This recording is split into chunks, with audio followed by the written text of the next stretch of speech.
غرور کا انجام۔ اٹلی کا ایک بادشاہ حکومت اور دولت کے گھمنڈ میں غریبوں سے بات تک کرنا برا جانتا تھا، اس لیے اکثر لوگ اسے پسند نہیں کرتے تھے۔ ایک دن یہ شکار میں کسی جانور کے پیچھے گھوڑا ڈالے اتنی دور نکل گیا کہ نوکر چاکر سب بچھڑ گئے اور بادشاہ اکیلا رہ گیا۔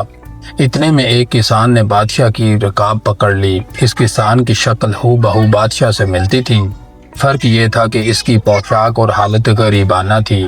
کسان نے عرض کی، بادشاہ سلامت، میں 3 دن سے حضور کی ڈیوٹی پر بھوکا پیاسا چلا رہا ہوں مگر کوئی میری فریاد نہیں سنتا۔ بادشاہ نے غریب کے میلے کپڑے دیکھ کر جھٹ ایک کوڑا لگا کر سامنے سے ہٹا دیا کہ چل دور ہو، ہم ذلیل آدمیوں سے بات نہیں کر سکتے۔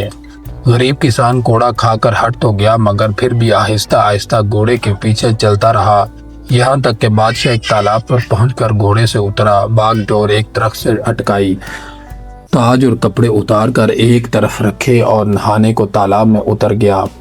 یہ تالاب ایسے نشیب میں تھا کہ نہانے کے والے کو اوپر کا آدمی نظر نہ آ سکتا تھا۔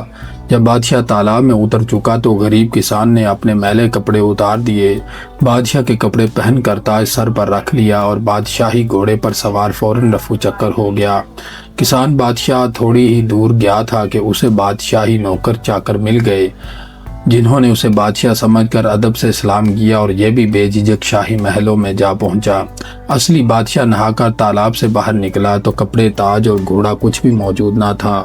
بہت گھبرایا مگر اب کیا ہو سکتا تھا۔ ناچار غریب کسان کے میلے کپڑے پہنے اور کئی دن تک فاقے جھیلنے اور بھولے بھٹکے پھرنے کے بعد شہر پہنچا، مگر اب اس کی یہ حالت ہوئی کہ جس سے بات کرتا کوئی منہ نہ لگاتا، اور جب یہ کہتا کہ میں تمہارا بادشاہ ہوں تو لوگ اسے پاگل سمجھ کر ہنستے تھے۔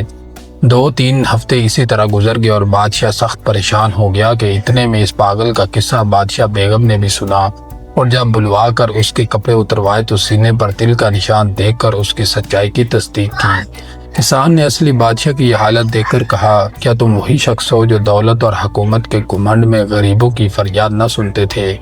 اسی کی سزا دینے کو میں نے یہ سوانگ بھرا تھا۔